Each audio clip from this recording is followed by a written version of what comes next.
Bom dia, amigos concurseiros, tudo bem? Sou o professor Ítalo, estarei auxiliando vocês nessa árdua vida de concurseiro. Você que estuda cerca de 14 horas por dia, ou até às vezes trabalha e pega só um período, eu vou estar aqui para te ajudar. Então nós vamos começar a ministrar as aulas de História, tá? Para o concurso da ESA. Esse concurso tem aproximadamente 1.600 vagas, né, que eu dei uma olhada, e o edital se restringiu à história do Brasil, isso fica mais fácil. Então, olha só, nós vamos começar um conteúdo que já está no seu edital, e é bom lembrar que você tem que ter o edital em mãos, tá? Você tem que ter o edital em mãos para você seguir o roteiro, e conforme você vai estudando, você vai ticando aquela matéria que você já venceu, certo? Todas as aulas nós faremos exercícios, tá? No final da aula, cada aula nós faremos os exercícios. Cerca de 10 exercícios, 15 exercícios. Depois também eu tenho a pretensão de criar um PDF para vocês, para auxiliá-los. E é assim que nós vamos trabalhar, tá? Primeiramente nós vamos ver um conteúdo que é as expansões ultramarinas no século XVI e século XV na Europa, tá? Por quê? É necessário a gente saber quando começa a nossa história, né? A nossa história escrita, tá? Então é necessário a gente estudar um pouco de história geral e pegar essa viagem ultramarina. Eu vou colocar agora para vocês um slide mostrando os antecedentes. A gente precisa se localizar, né, na história, em que contexto nós estamos, contexto histórico, que contexto geográfico, e aí a gente vai ver os antecedentes dessa grande expedição marítima que aconteceu na Europa, que tem como pioneiros Portugal e Espanha, que são os principais que vão dar início a essas expansões marítimas, e nós vamos ver os devidos fins, o objetivo, tá? Então, aciona o slide para mim, por favor, primeiro. Então, olha só. Tá aí para vocês, pessoal, os antecedentes. Tá aí, Idade Média para a Idade Moderna. Pessoal, nesse momento, está acontecendo a transação da Idade Média para a Idade Moderna. Lembrando o seguinte, você hoje, quando essa transação teve um lapso temporal. Não foi assim, hoje eu acordei meio Idade Moderna. Não foi assim. Os homens de lá não tiveram esse pensamento. Foi algo que foi ao longo do tempo foi passando, certo? Depois, pessoal, nós observamos aí o renascimento comercial e urbano. O que aconteceu? Lembram-se lá das cruzadas, vocês estudaram lá no 7º ano? Então, nas cruzadas, pessoal, o Papa Urbano decide mandar os fiéis buscarem as terras dos infiéis, os muçulmanos, certo? Nessas cruzadas acontece essa expansão comercial, por que isso, e urbana? Durante essas cruzadas surgem as primeiras feiras medievais, e são nelas que surge novamente esse comércio. Vocês lembram também que a Europa vivia uma Europa feudal, onde houve aquela dispersão das cidades para o campo? Pois bem, então começa um novo rumo, tá? As pessoas começam a ter mais esse desejo do comércio. E aí, pessoal, esse contato com o mundo, com o Oriente, com o mundo muçulmano, surge várias novas ideologias, novas ideias, novos pensamentos. E aí, pessoal, nesse novo pensamento surge uma ideia principal, o antropocentrismo. Olha só que bacana. Agora é o homem que é o centro das atenções, é o centro da preocupação. E aí, pessoal, com esse antropocentrismo, as pessoas começam a questionar algumas coisas que são ditas há muito tempo, repetidas vezes. E aí, nós vamos ter uma crise institucional, que é o próximo slide. Por favor. Próximo slide. Olha só, pessoal. O próximo slide está lá. A crise institucional da Igreja Católica. Foi exatamente o que aconteceu, pessoal.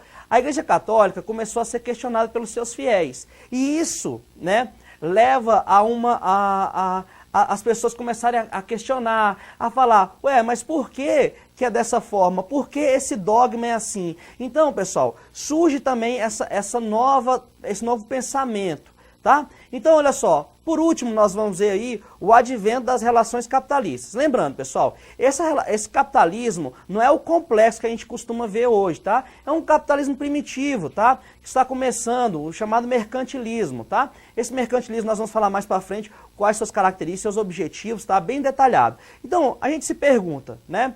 Voltando aqui, olha só, pense bem, Por que eu, Ítalo, sairia lá, eu era um mercador português, por que eu sairia da minha casa para enfrentar, por exemplo, o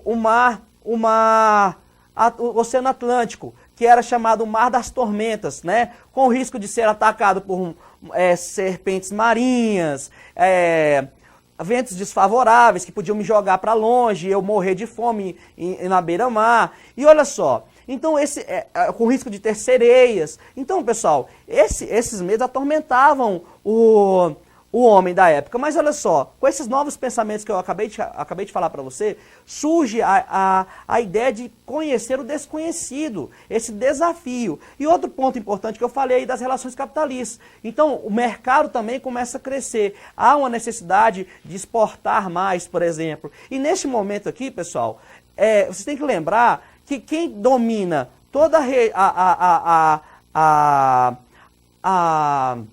região do Mar Mediterrâneo são os italianos, tá? Então, nesse momento, surge nas outras nações essa vontade de chegar até o outro centro comercial, as Índias, contornando ali o continente africano, tá? Então, bacana. Esse é o primeiro ponto, tá? Mas para entender como nós chegamos até a história do Brasil e sobre as grandes navegações, é necessário que a gente veja primeiro como se formou o estado de Portugal. Vai estar no próximo slide.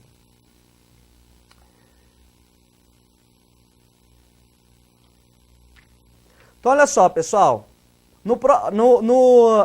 nesse agora, nós vamos ver que a história de Portugal se determina o seguinte, olha só, do século V, as terras onde fica localizado Portugal pertencia ao Império Romano. Do século V ao século VII, pertencia ao reino visigótico, tá? Os chamados bárbaros pelos romanos. E do século VII ao século X, pertenciam aos muçulmanos, tá? Então, olha só, nós vamos mais um slide aí, olha aqui. Se vocês observem bem aí como era a divisão aqui da Península Ibérica, tá? Então, olha só, tinha o Reino de Leão, o Reino de Castela, Navarra, Aragão, tinha o Condado da Catalunha, o Condado de Porto Caliense, e embaixo, pessoal, ao norte, ficava ali uma parte dos muçulmanos. O que vai acontecer, pessoal? Eu coloquei aí para vocês também. O rei Afonso, que era o rei de Leão, convocou um cavaleiro chamado Afonso de Borgonha. Ele, pessoal, vai ser o responsável por auxiliar o rei de Leão a expulsar das terras da Península Ibérica os muçulmanos. Tá? E olha só, o Henrique de Borgonha consegue ganhar essa batalha. Ele consegue expulsar os muçulmanos, tá? E aí o que acontece? Em forma de prêmio, em forma de reconhecimento do seu feito, o rei Afonso I oferecerá o condado de Porto Calense e, além disso, oferecerá a mão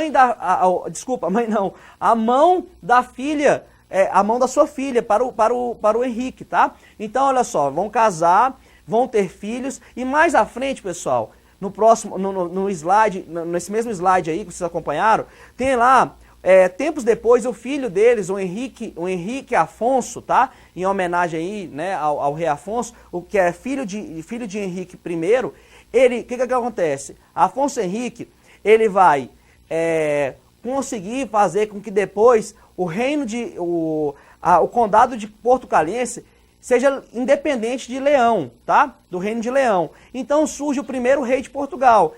O primeiro rei de Portugal, então fica sendo aí o nosso querido Afonso Henrique, tá? Então olha só, pessoal, aí inicia uma dinastia chamada dinastia Borgonha. Lembrando, dinastia nada mais é do que um reino que é controlado, né? Um governo que é controlado por diversos anos por membros da mesma família. Então a dinastia Borgonha é a que inicia esse reinado, tá? Então dura de 1939 a 1385. Por quê? Porque esse fato, olha só o que aconteceu. O último rei da Borgonha, chamado Dom Fernando, ele não deixou herdeiros do sexo masculino. E aí, a sua filha, Dona Beatriz era casada com um castelano. Então, olha só qual era a ideia. Houve agora uma disputa pela sucessão desse trono. Então, quando essa disputa pela sucessão do trono, surgiu a figura do meio-irmão de Dom Fernando, chamado João de Alves, tá? João de Aves, desculpa. João de Aves, ele vai haver uma disputa pela sucessão do trono. E aí, esse João de Aves, ele recebe apoio da nobreza portuguesa. Por quê? Portugal já tinha independência, já tinha autonomia. Então, os nobres portugueses ficaram com receio de que com um governo, com um rei de Castela, a Portugal perdesse sua autonomia. Então, apoiaram Dom João, né, que se tornou Dom João, e ele assume o reinado de Portugal, tá, em 1385. Esse rei, pessoal, ele começou com uma ideia empreendedora mercantil, ou seja, ele viu que a Europa tinha mudado e era necessário fazer novas rotas marítimas para crescer, para o país dele crescer. Então, pessoal, ele teve muito apoio dos mercadores portugueses e da nobreza portuguesa. Por quê? Olha só, neste momento da história, quem é que não quer faturar, né? A nova política econômica, o mercantilismo, ele tem alguns objetivos, e esses objetivos traçados devem ser, o Estado deve conseguir alcançá-los, tá? Lembrando que, nós vamos comentar agora, que Portugal foi o primeiro Estado centralizado, ou seja, foi o primeiro país em que a nobreza feudal, né, e os mercadores deram poder ao rei para a criação desse Estado, e aí esse Estado, pessoal, vai ter uma força em arrecadar impostos, e esses impostos vão ser investidos na criação de embarcações. E aí nós vamos falar sobre as etapas das embarcações até chegar ao Brasil. Então, ó, no próximo slide aí, nós vamos observar o seguinte, olha só. Acontece o que eu estava falando anteriormente, a Revolução de Aves, né? O que acontece? O meu irmão do Dom Fernando assume o reinado e aí começa. Eu vou passar mais um slide aqui para vocês. Então, ó, eu vou agora entrar no assunto que é os fatores que impulsionaram as viagens marítimas de Portugal, tá? O primeiro que está aí é o fortalecimento do poder centralizado. O que é isso, pessoal? Olha só, a nobreza feudal e os mercadores auxiliaram o rei, tá? E transferiram esse poder ao rei. O rei, ele detinha agora um poder absoluto. Como eu estava falando para você, no começo eu até não comentei, mas esse período que nós estamos vivendo, pessoal, está num regime que começa o absolutismo, tá? E esse mercantilismo. Então, olha só, transfere ao rei esse poder, tá? E o rei se torna um rei absoluto, que ele é o líder do Estado. E aí ele vai começar a investir em em financiar viagens marítimas, tá? para as Índias. Então, olha só, outro ponto positivo que eu coloquei aí, ó, é a localização favorável, tá, pessoal? E a ausência de guerra. O que é isso, pessoal? Portugal estava de frente com o Mar Atlântico, então era só ele fazer suas viagens, contornar o continente africano e chegar até as Índias. Obviamente que a mentalidade da época, vocês têm que entender, que eles achavam que a África era uma pequena ilha, que não era um continente, tá? Assim como nós vamos ver que quando vão para a América, ainda não tem esse conhecimento, tá? Não sabe que a América é um continente, eles acham que a América é uma parte da Índia, tá? Da onde eles iam buscar essas especiarias, nós vamos falar dela daqui a pouco, tá? Mais um outro ponto aí que a gente colocou aí, ó, é o domínio da tecnologia, tá? Olha só, eles, para fazer navegações, era necessário um domínio de uma tecnologia. Barquinhos pequenos não conseguiriam fazer essa rota, atravessar o oceano, tá? Então, olha só, o rei Dom Henrique, ele cria a escola de Sagres, tá? Essa escola de Sagres, lembrando, pessoal, não é uma escola física, tá? Ela é mais uma tendência de pensamentos da época, onde se reuniam navegantes, estudiosos dos mares, para chegar a uma conclusão e criar novos meios para fazer essas viagens, tá? Outra coisa que a gente colocou aí, ó, é o uso de equipamentos como a bússola, o astrolábio, tá? Que são imprescindíveis para orientação no mar. Outro aí, ponto positivo que eu coloquei aí foi o contato com textos do século XII e XIII. Mas por que isso, professor? Porque olha só, até então ainda existia a mentalidade de que o mundo era chato, tá? Que não tinha como dar a volta e chegar até a Índia, tá? Então olha só, eles se remeteram a textos do século XII, século XIII, principalmente das histórias de Marco Polo, que conseguiu dar a volta ao mundo. Então olha só, pessoal, mais um ponto aí que ajudou a impulsionar esse avanço dos portugueses nas navegações. Outro que eu coloquei aí é o mercantilismo, pessoal. E o mercantilismo talvez seja o essencial, tá? É lógico que a gente não pode deixar, não pode falar que somente pelo lado comercial é que essas pessoas da época vão começar essas navegações. Mas também, como eu falei para vocês, a ideologia mudou. Então, assim, eles querem conhecer o desconhecido. É algo novo, é algo fantástico, tá? Então, ó, o mercantilismo, nós vamos falar como era esse sistema econômico, tá? Essa política econômica, um sistema não, é uma política econômica, tá? E nós vamos detalhar como funciona, tá? Então, ó, no próximo slide aí, vai estar as características do mercantilismo. Olha só, primeiramente aí, vai aparecer para vocês a balança comercial favorável. O que é isso? Pessoal, balança comercial favorável nada mais é do que o seguinte, um país, para ele lucrar, ele tem que exportar mais do que importar. Isso é fundamental. Por quê? Olha só, se você importa muito, os mercadores nacionais tendem a quebrar. Imagine se, olha só, vamos colocar um exemplo bem visível. Imagine que hoje uma loja qualquer dos Estados Unidos venda suas roupas com uma quantidade muito baixa para o Brasil.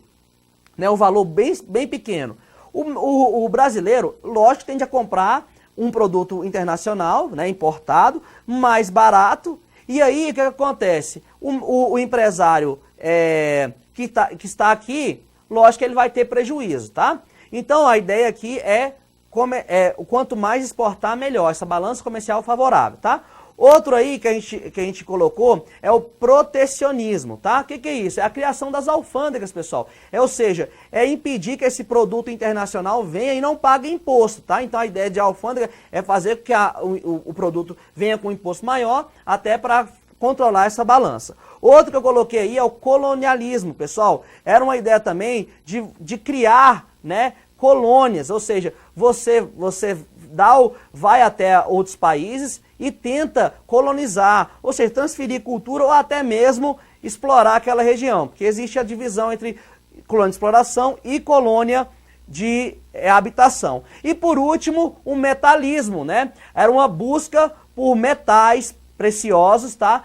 Nessas regiões onde existia essa tendência a colonizar, tá?